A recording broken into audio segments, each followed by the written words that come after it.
Hello and welcome to Sheffield Live. You are watching African Voices with me, Baillor, Jalloh, and my colleague Chihana. And my colleague is kind of with us here from home. Hi, Chihana. Hi there, Baillor. Lovely to be here again today. Same here, but not in the office. Are you enjoying home? No, I'm not in the office. I wonder when I'll come back. But yeah, no, it's been good. It's nice that we can actually still do these things whilst working far apart. I guess it's for the best.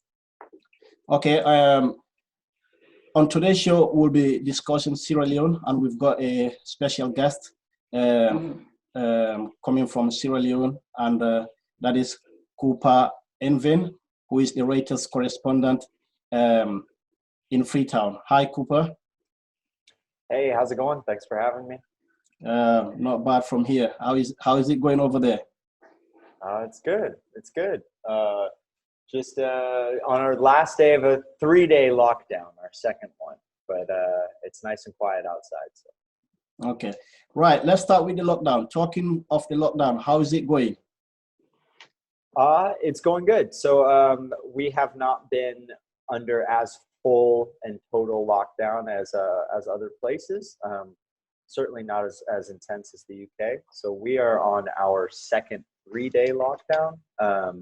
We had one at the beginning of the month, just after detecting our first case, and we are starting to see quite a few more. So we're doing number 2 now. This is the end of it. So it's hard to speak for the whole city, but at least from out my window, it seems like people are abiding by it. So the idea is that these brief lockdowns will allow for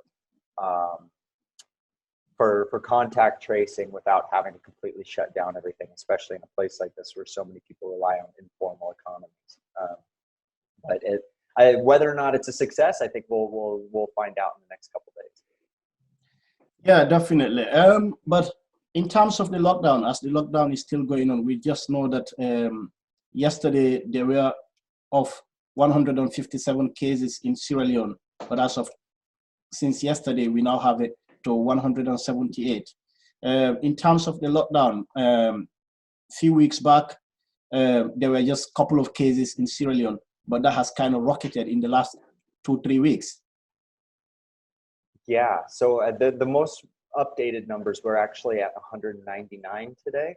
We had 21 new cases in the last 24 hours, but presumably that isn't as alarming as it sounds, because as I mentioned, these last few days have been all about contact tracing, and the hope is that they actually found some more people and are doing increased tests over these last few days, which should account for that increase in cases. But yeah, you're right in that we started off relatively slowly, and we're seeing quite an increase. So our first case was on May 31st. We were one of I think we were the 5th to last African country to have a case. All of our neighbors had them first.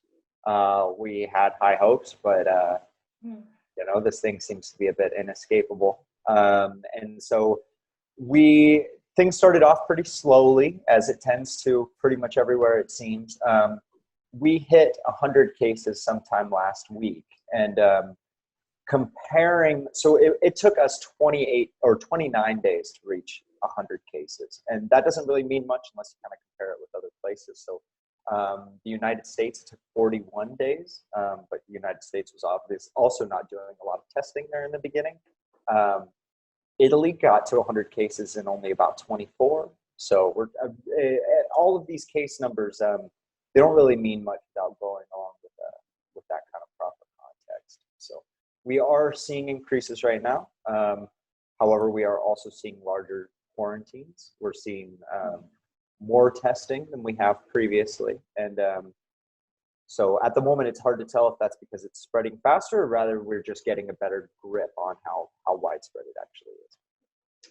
On the subject of responses to the COVID-19, deliberate measures, etc., I would have expected that between 2014 with the Ebola outbreak, there were quite a lot of lessons learned.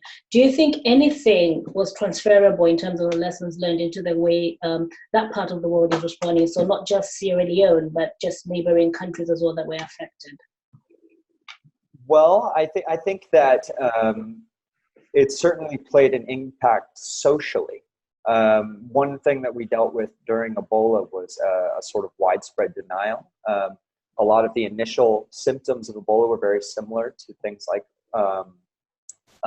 malaria, which people are really used to having. And so there was a suspicion or people believing that if they had certain symptoms, it wasn't actually Ebola, it was perhaps something else, and they need not risk themselves by going into treatment. That's, at least in the beginning, that's not something that we're really seeing with coronavirus here. I have not encountered anybody who doubts the existence of coronavirus or the amount of harm it can do. In fact, I think even though Sierra Leone and Liberia and Guinea as well were so impacted by the Ebola outbreak of 2014 to 2016, the consensus among people here is that this is a worse situation. And I think people are getting that from watching the news, listening to the radio. They know that this is really hitting hard in other places and to take it seriously.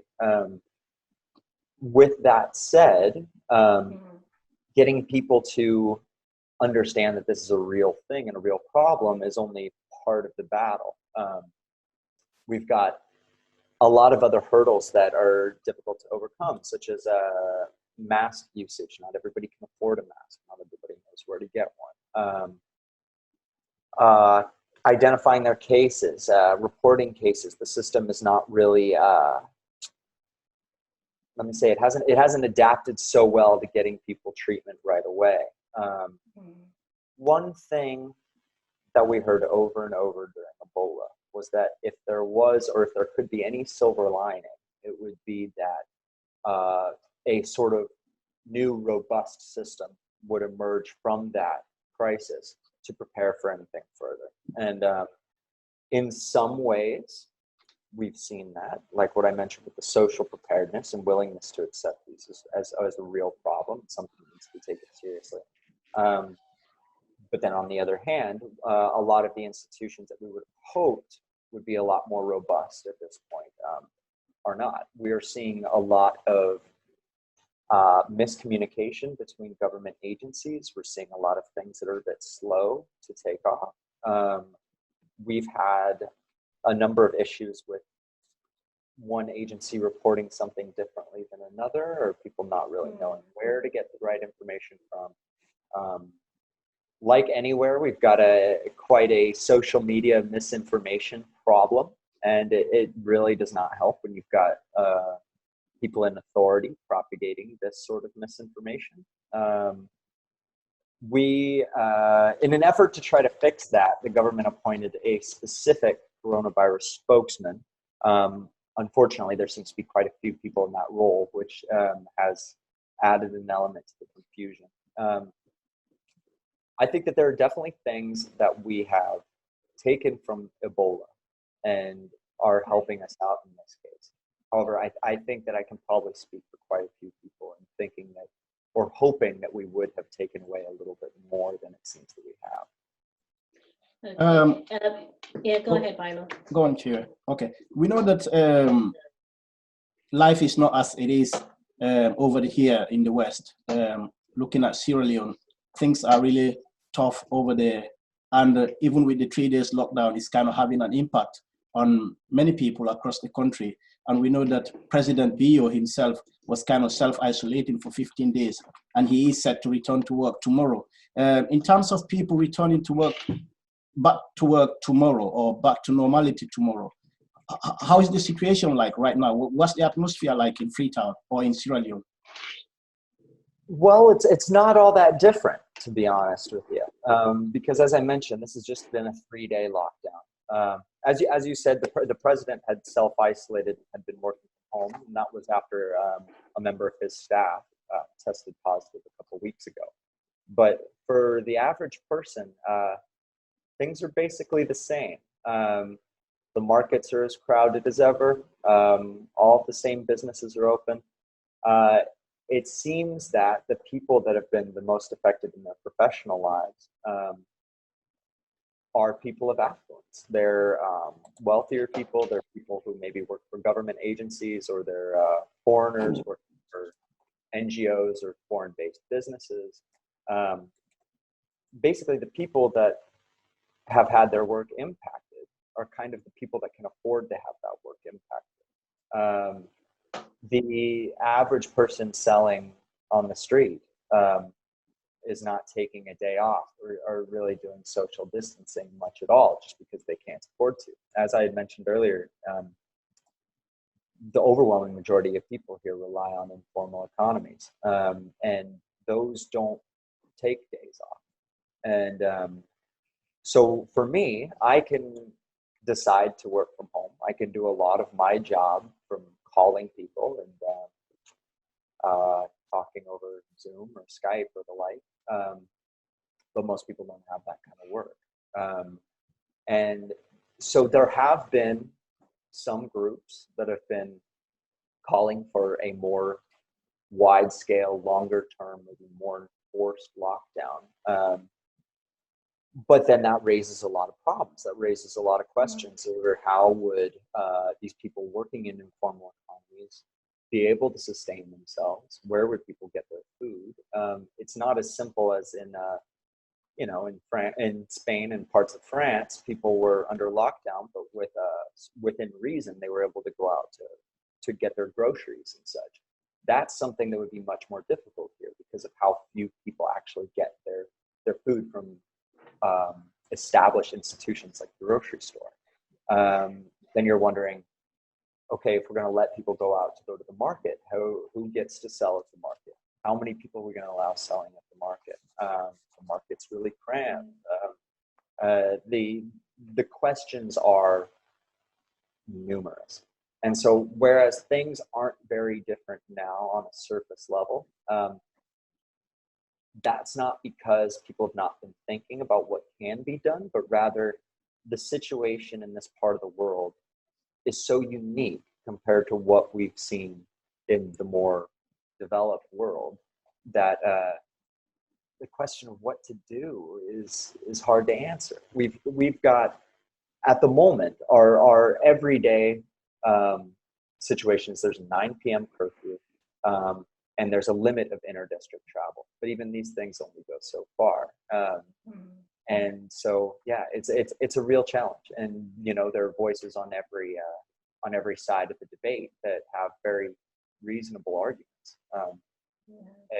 We're going to have to just kind of see which of those voices the government chooses to listen to. I guess it's a toss-up between physical distancing and social distancing, a problem that we probably didn't have in most Western countries. Could I take you back to something you highlighted about misinformation and also not knowing which source from the government appointed voices to actually follow because there are multiple sources there? Could you explain a bit more about that and how that's really been probably meddling with the kind of information you'd want to disseminate through the country? Sure. Well, as far as misinformation goes, I think it's pretty similar to anywhere. These WhatsApp chains get absolutely crazy. You've got people recommending every different type of cure, treatment, and oftentimes, because internet data is not cheap, and things like a wireless router are not owned by most people. People are getting their information in very quick little bursts, and this often comes through things like WhatsApp bundles and the like. And so even government messages are often circulated through WhatsApp. And it's very difficult to verify forwarded messages. Somebody can just tack a minister's name there at the end of the message, and people who receive that forwarded chain will just assume that it's real.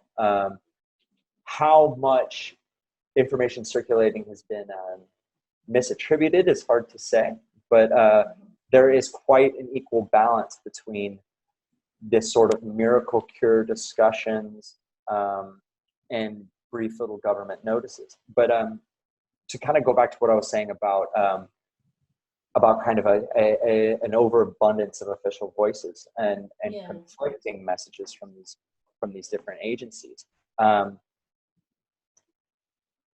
The best way that I can kind of use as an example is, so we had a situation last week where there was a woman who tested positive for COVID-19, and she was found in front of the country's largest hospital, or our main referral hospital in Freetown.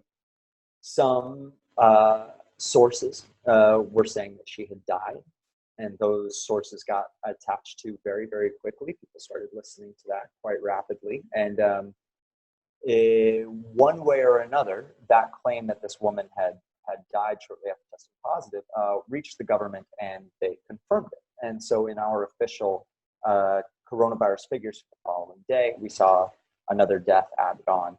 And it wasn't until the day after that it turned out that she hadn't died, and she was actually fine and under treatment. And it's not entirely clear how this rumor managed to make its way into official government figures, but it seems to have happened rather easily.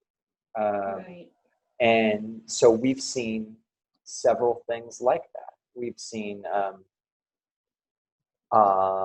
messages spread around claiming that certain people were victims who weren't. We've seen stuff circulating saying that certain patients were on the run from quarantine who actually weren't. We've seen, especially at the beginning, we saw several agencies releasing the names and physical addresses of people who had tested positive, which for lots of reasons, not a good thing. And luckily that is toned down quite a lot. I think that there was quite a lot of backlash to these things, and people are being a bit more careful. But we would hope to see that level of care used all the time. But again, when you've got so many people clamoring to be first on saying something, or clamoring to be the authority in one way or another, you're going to run into a lot of confusion and a lot of problems.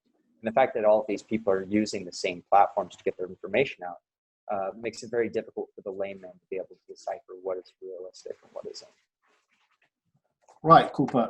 Speaking of rumors there, whilst we are on the rumor issue, or the kind of fake news on social media, we got you here specifically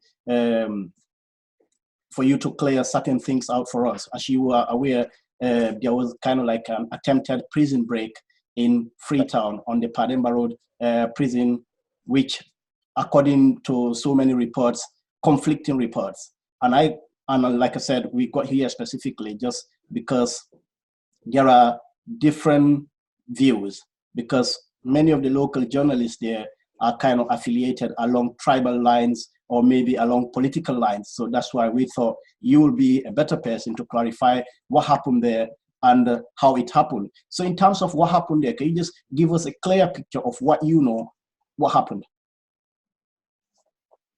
Well, the clearest facts that anybody has at the moment is that last Wednesday, a fire broke out early in the morning at Freetown's Central Prison, our largest male correctional facility. And it was very large. You could see a column of black smoke from miles away. The prison is right in the central part of town. And so obviously word got out really quickly. Police established a perimeter of about half a mile around the prison in every direction, which made it quite difficult to get close to it. But like with so many things here, videos and different testimonies started circulating on social media, on WhatsApp really fast. I myself got out there probably about an hour after the fire began. And I was in a small pool of media that was able to get relatively close to the prison. There were lots of soldiers involved. lots of, you could hear a lot of live gunfire over the course, tear gas shot off. That was also in the process of clearing the surrounding streets. But it was a while until we started getting some definitive information on what was happening inside. The fire itself, just to start, was from my understanding a challenge to put out, just because there's not a large enough gate to get into the prison to allow for a fire truck to get inside. So the fire department had to park trucks outside the gate and just go in with their hoses. We had been hearing reports all morning of several deaths, as you mentioned, conflicting reports. It started with one government official claiming that one person died, and a lot of media outlets ran with that. At the end of the day, the running figure was 7 people had died, which included 2 prison officers. And that figure, again, was challenged the next day. Not really corrected, but rather when the vice president came to pay a visit to assess damages, he had claimed that 12 people had died.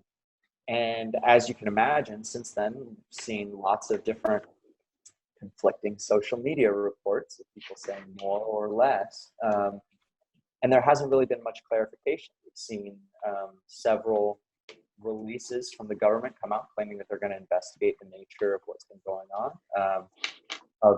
We have not seen another statement since that day after claiming a specific number of dead, but we have seen very politicized assumptions of what might have gone on. You mentioned attempted prison break. So that was the first message that we started hearing from various government entities, mainly the Sierra Leone police. So a little bit of context here. This whatever happened at that prison, this riot, happened 2 days after a coronavirus case had been discovered there, and the prison underwent extreme tightening of policy in theory, in order to protect inmates from being exposed to the virus. But what it also saw were many new prisoners being brought into the prison. The decision to move prisoners who were on remand over to Pandemba Road came, and Pandemba Road, I'm sorry if you didn't say already, but is the name of the prison. Our Justice Department decided to move prisoners who were on remand to Pandemba Road in order to have them somewhere while court proceedings were put on pause while the coronavirus goes on. This saw the prison, which is already quite crowded, is way more crowded than it was ever meant to hold. Seeing even more people than normal under even tighter security measures than normal. This is quite agitating to people, as you could imagine.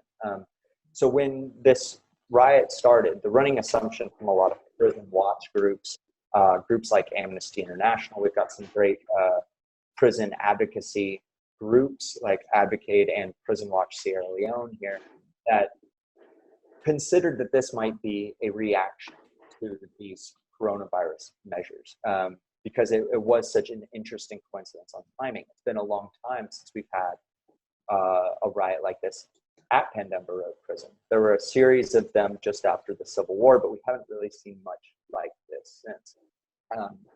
So when we heard at the end of that first day that the running assumption was that it had been an attempted prison break, it came as a surprise to some people. But then again, an attempted prison break could also make sense under the COVID-19 lens. People frustrated, people afraid, people wanting to get out. But then that next day, we started seeing very politicized releases from the various political parties in the country. The ruling political party, President Biyo's political party, the SLPP, put out a release saying that the riot was as a result of a certain high-profile prisoner trying to escape. Names were not given, but a very prominent member of the opposition party was arrested and detained last month or back in March. And the assumption in this release was that it was an attempted break to get him out. This was a claim that has been very hotly denied by the opposition party, by pretty much anybody associated with that individual.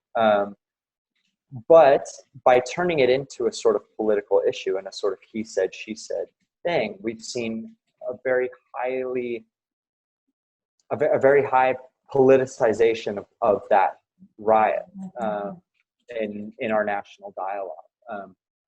We've seen the wife of that individual has been arrested and is currently being held without charge. Cooper, can I just check there? Just to, how high profile is this individual, and is there an embargo on mentioning his name? I'm just curious. I'm very careful there.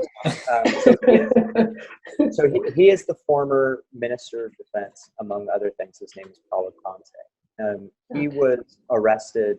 He's actually the former head of the National Ebola response. So that was kind of his most recent span of relevance in terms of the COVID discussion. But he was arrested back in March, actually going to State House for a meeting. Yeah, I was going to come into that in a minute. Okay. Well, should I leave it for now? No, you can still go on, because as you mentioned there, he is like the former defense minister, and also he was the kind of like head of the Ebola response team. And from our understanding, he was invited by President Baillor to come and kind of like talk about how they could tackle COVID-19. But as you mentioned, the political structure of Sierra Leone right now, as we all know, there is high tension there, because like you mentioned, taking you back to the prison break, or the attempted prison break, as it has been reported by so many news agencies. Looking at the reports, various reports has been coming out. If you look at the APC side, they are saying, look, this was an attempt by the government in order to kind of kill Paolo Conteh. And looking at it from the government side as well, as you mentioned there, they are saying this was an attempted prison break in order to release a high-profile individual, because they did not mention any name. So those two conflicting stories are kind of very out there in the public domain, depending which side of the story you take.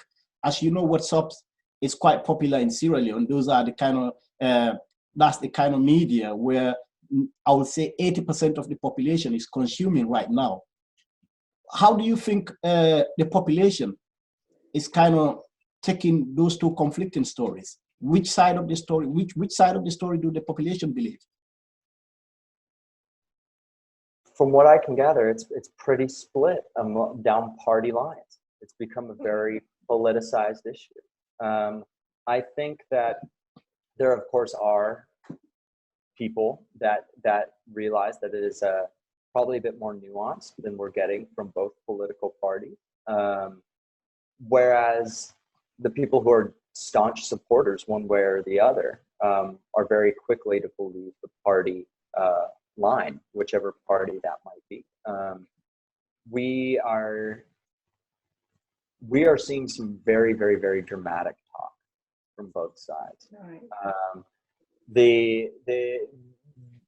We are seeing members of the president's government taking to social media and spreading rumors along the lines of Freetown is going to be invaded by opposition forces, which is something that we have not seen. We are seeing the opposite side saying that the lockdown was going to be used as a means of cracking down on opposition, which is also something we haven't seen. So people are getting quite dramatic on both ends. But at the do you same have time, a position on that? Do you have a position on the? I mean, the Ministry of Justice, I take it, and any justice systems are currently in lockdown as well, aren't they?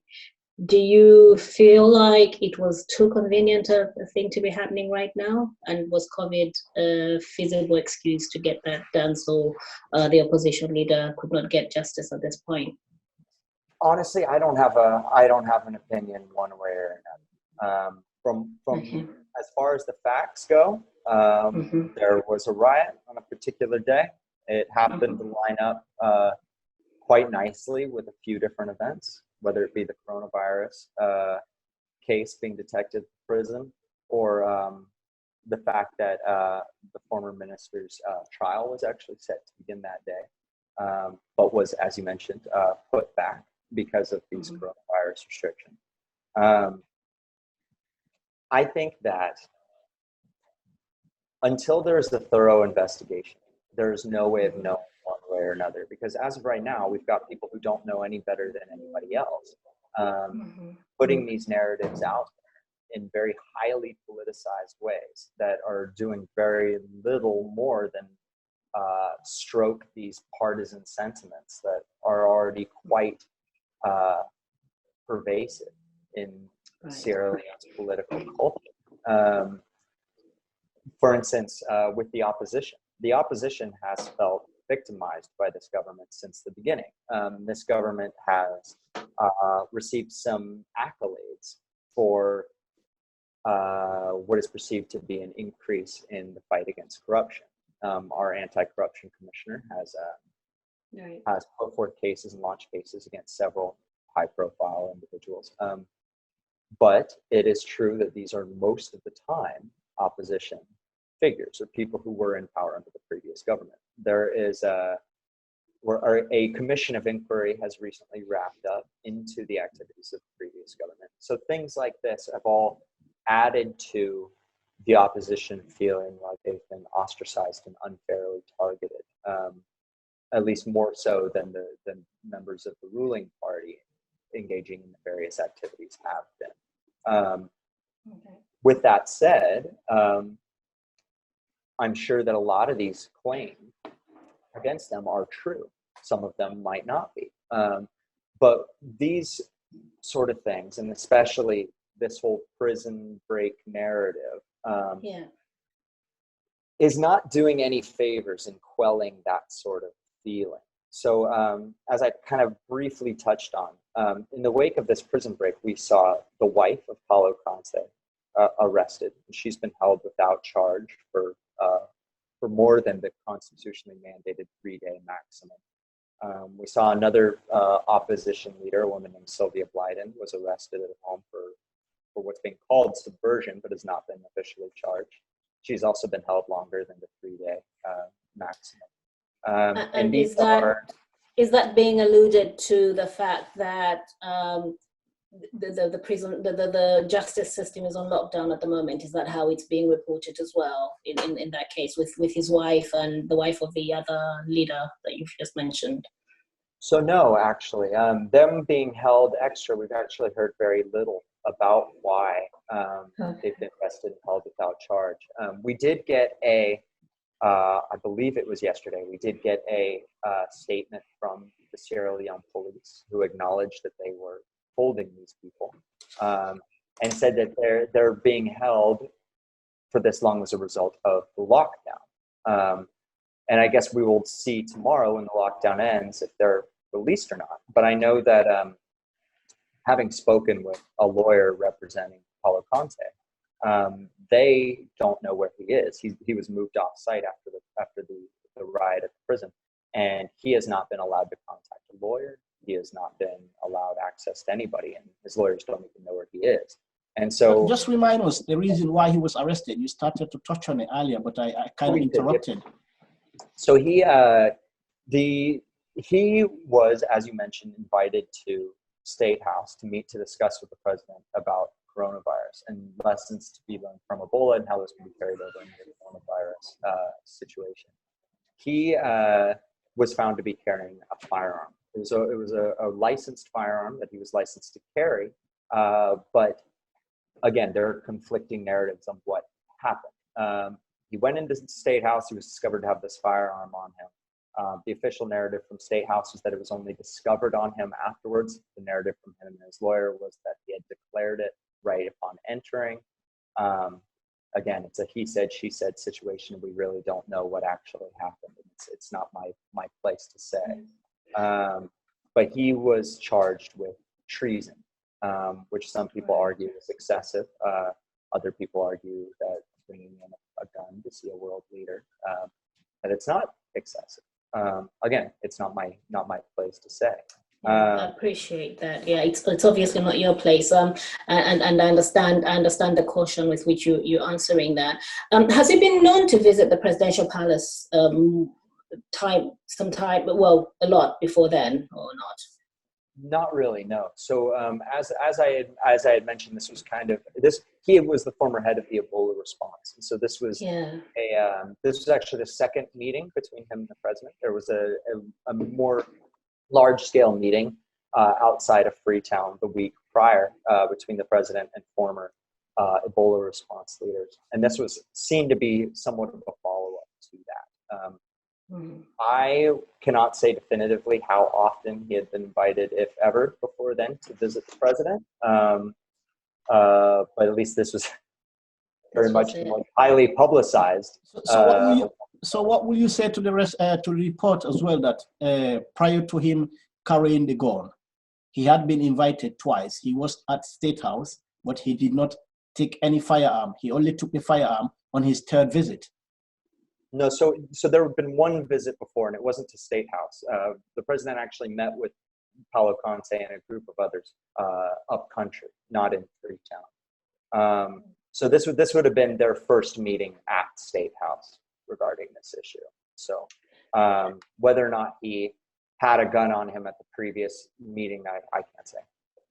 So sort of spreading out beyond just local government, I was wondering if you have any take on what's on the response of the African Union at present, ECOWAS, to the COVID-19. Are there concerted efforts as far as you can see in that region? There have been discussions. So the president has had multiple virtual meetings with ECOWAS leaders. The president of ECOWAS a couple weeks ago did pledge a sort of unified effort to try to help COVID-affected countries.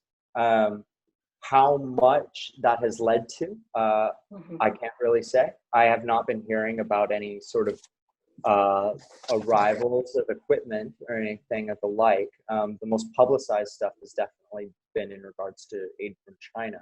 Right. Other than that, the president has been having discussions with other ECOWAS leaders under the ECOWAS banner. I can't really say much. And have any of the ECOWAS or African Union had any response to Conteh's arrest that you know of? Not that I know of, no. So the thing about his arrest is I think the debate is less about whether or not he should have been arrested and more about whether or not a charge of treason was appropriate. I haven't heard much word from the international community, but that's at least the discussion here. Especially if it wasn't a firearm that he was licensed to be carrying. In any case, the fact that he was charged with treason, which is seen by some to be excessive, this stroked these party line or this party rivalry even more than had been. So, and this is as kind of coronavirus is starting, it hadn't really kicked off there yet. And so after this prison break, attempted prison break, seeing further arrests of opposition leaders and the arrest of Conteh's wife, whether warranted or not, is stroking these divisions even more. And so, again, there may be perfectly good reasons and explanations for this kind of behavior on part of the government and these kind of arrests. But to somebody who is an opposition supporter, a hardline opposition supporter, maybe somebody who is not the most informed on the nuances of what's going on with these things, who's just seeing one arrest after another, not really getting much explanation, that is going to stroke a lot of confusion and in times anger in that individual. And so the government coming out and saying that the opposition is going to be doing some dangerous things almost seems like a self-fulfilling prophecy at this point. I was just going to move us a bit from that topic now. We met about 2 years ago when President Baillor was inaugurated. Then Right. There was high hope in Sierra Leone where I would say almost everyone thought, well, a miracle is coming. There was high hope that the country will be kind of like, change into a better place. So since then, how will you describe President Baillor's government now? It's been 2 years. Well, the tagline for the campaign was "New Direction," so that's what a lot of people were hoping for, or at least the people who voted for him. There are, in some ways, we have seen some changes. Like I was saying earlier, we've seen quite a concerted effort to reduce corruption in the country in certain regards. It might not be as widespread of an effort as some would hope, but it's definitely more so than we saw under the previous government. We're seeing quite regularly people arrested and charged under the country's anti-corruption commission. We have seen an objective increase in electricity availability here in Freetown. These are stuff that are objective changes that it's hard to argue against. In a lot of other ways, we're not seeing as drastic of changes as people had hoped. And that might be because perhaps people's expectations were a little high, but it also is because a lot of the things that were pledged to be done during the election campaign were not fulfilled. Now, one can say that that's just the nature of political campaigning, but there are, as much as there are objective improvements or objective things that have not improved, we still do see widespread electricity outages in part of the city. Water availability is a big struggle for a lot of people. That's actually one of the big challenges with these lockdowns is access to water. But at the same time, we do see a lot of improvements.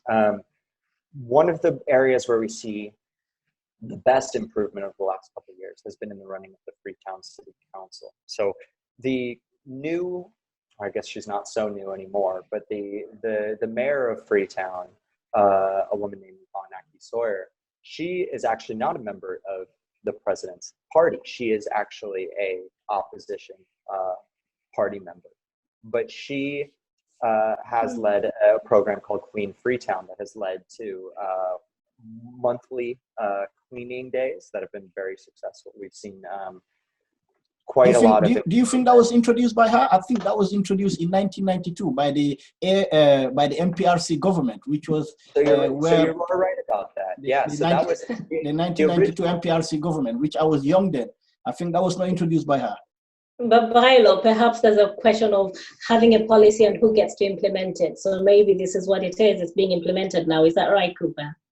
Yes. So the original idea for a cleaning day was done under the NPRC junta government after the first ABC government was overthrown at the beginning of Sierra Leone's civil war. And they implemented a monthly cleaning day that was seen as one of the more successful policies of that government. That government was actually Madabiyo's introduction to politics. He served under that government as well. Then Brigadier Madabiyo. And yeah, so during his election, that was something that a lot of people, when thinking back to the MPRC, was one of the good memories people had. And that is certainly the inspiration for it, and credit is due there. However, when it comes to actually implementing this, the overwhelming majority of the ways that it has been implemented are under the control of the city council, like bringing in the caterpillars in the organization, setting up things like trash cans and getting garbage collection services paid and recruited. These are things that are not done by the state government, but rather by Freetown's local government. So it's definitely a collaborative effort, but that is where we've seen very visual change, or we've seen very visual change. Let me say, with one caveat, in the more affluent areas of Freetown. for sure. But what can you also say to critics who thinks President Baillor pledged a lot for the country, but since he came in, the price of dollar has gone up. The daily, his main campaign was like, we're gonna butter the bread of people, But now the daily bread for people is kind of very difficult for people to survive, and the rate of dollars going very high, businesses struggling, and people are complaining that not much is happening for them. Well, and those are really honest critiques, and I'm not one to try to tell anybody who feels that way that they're wrong, because, well, they're not. The country is in a really tough economic position right now, and has been since this government came into power. As you mentioned, the value of the leone compared to the dollar has plummeted. This has affected a lot of people negatively, and this is one of the largest critiques against Baillor and his government, is that the economy is performing very poorly. We've seen some of the largest iron ore producers in the country, which makes up the bulk of Sierra Leone's exports, have been forced out under reasons that have not exactly been clear. And those kind of things have had a major impact on Sierra Leone's economy. The people who claim that these things are happening have real genuine right to be saying those things. So it's like, I don't really have an argument against them. As mentioned at the beginning, there are ways in which we have seen improvements, and there are ways that we haven't. And I think that's something you'll see with any government anywhere in the world, really. And I guess it comes down to what you care about most. Do you care more about your streets being clean, or do you care about your country's exports, or what? Because, I mean, for iron ore exports, iron ore exporters are really not a fan of this government. Iron ore has made up about a third of Sierra Leone's entire export revenue for years. And that is almost, or 2/3 of Sierra Leone's export revenue. And that's almost nothing. So that's 2/3 of Sierra Leone's export revenue is basically gone. Tchiyiwe, you wanted to come there? Say again? Yeah, I had wanted to ask, in the spirit of press freedom, World Press Freedom Week. So you have been in Sierra Leone for quite a while now. I just wondered what your expectations initially when you went there as a 21-year-old, and to where you are now, and what's the landscape like for international journalists, as well as in comparison to what your expectations were today? Well, for those that don't know, I mean, yeah, when I first arrived here, I was actually a student. I was doing an internship with a local newspaper here in Freetown. And that was just before the Ebola outbreak began here. And that was, and as far as operating as a foreigner trying to work with the press, I found it very hospitable. It was a very welcoming environment. Could not be better, really. I think that, speaking of press freedom generally, Sierra Leone, this is a democracy. Sierra Leone has a lot of freedoms. I mean, we call it Freetown for a reason, for better or for worse. It's a very free place. There are ways in which Sierra Leone is very free, or when it comes to press. Then there are ways that it's not. So the previous government, there were several issues of authorities reacting violently to journalists, local journalists. And those things we've also seen under this government. Because I was only around for the latter portion of the other government, it's hard for me to say which one is better or worse when it comes to press freedom. But things as writers who are critical of the government have seen negative treatment under both cases. We've had instances under both governments of journalists being arrested for something they wrote. And obviously the circumstances under each of those arrests may differ in each case, but I'm under the feeling personally that I don't think a journalist should ever be arrested for something he wrote, he or she wrote. But it is something that we see here. And it's not something that happens to everybody, but it is something we've seen. In fact, even right now, there's a woman who, an opposition figure, who, while being a very staunch opposition figure, is also a very popular writer in the country. She was among those who were arrested following the attempted prison break. So, and she was apparently arrested for what the government says is subversive writing on social media. So this is something that is a reality that can happen. My experience as a foreign reporter has not been of that. I think that when it comes to international people, I think that both this government and the last are very careful. I think they really do not want to stroke bad images internationally. It is unfortunate that that care and caution is not also given to their own reporters, because I mean, they call it the fourth estate for a reason. It's a very important thing, and as if that sort of care and consideration is not given to the country's own journalists, it's hard to expect much. Yeah. And just a final one, Cooper, whilst, because we've got less than 3 minutes to go, you mentioned about the local journalists as well.